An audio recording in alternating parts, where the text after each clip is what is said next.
नमस्ते, प्रणाम, हर हर महादेव। गाइस आज पावर स्टार पवन सिंह का गाने का एक पोस्टर आया है जिस पे मैंने रिव्यू वीडियो बनाया है और इस पोस्टर का नाम है ओड़हुल के फूल, जो कि माँ अम्बा फिल्म्स के चैनल से आने वाला है। और इसका म्यूजिक जो है वो प्रियांशु सिंह और लिरिक्स जो है वो विनय बिहारी दिए हैं। गाने का कुछ भी रिलीजिंग डेट कंफर्म नहीं किया गया है, लेकिन कमिंग सून लिखा गया है। बहुत ही जल्द गाना रिलीज कर दिया जाएगा। और आपको बता दें कि आज खेसारी लाल यादव का भी इसी टाइटल सेम टाइटल से एक गाना रिलीज किया गया था जिसका नाम था फूल ओड़हुल के। जी, गाना जो है 11 अक्टूबर यानी कि आज सुबह में 6 बजे रिलीज किया गया है। और पवन सिंह का आज के एक दिन पहले यानी कि कल शाम को शायद इस गाने का पोस्टर जो है वो छोड़ा गया था।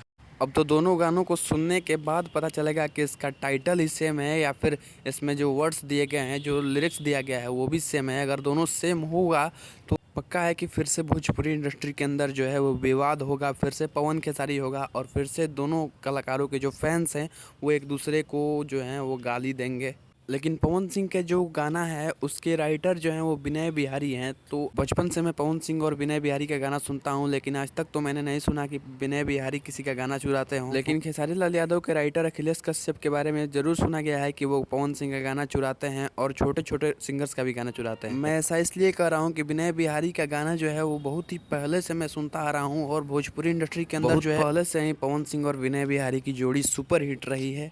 तो वैसे आपका इस वीडियो के बारे में क्या ख्याल है? अब तो गाना आने पे ही पता चलेगा कि गाना जो है वो कॉपी गाना है या फिर ओरिजिनल गाना है।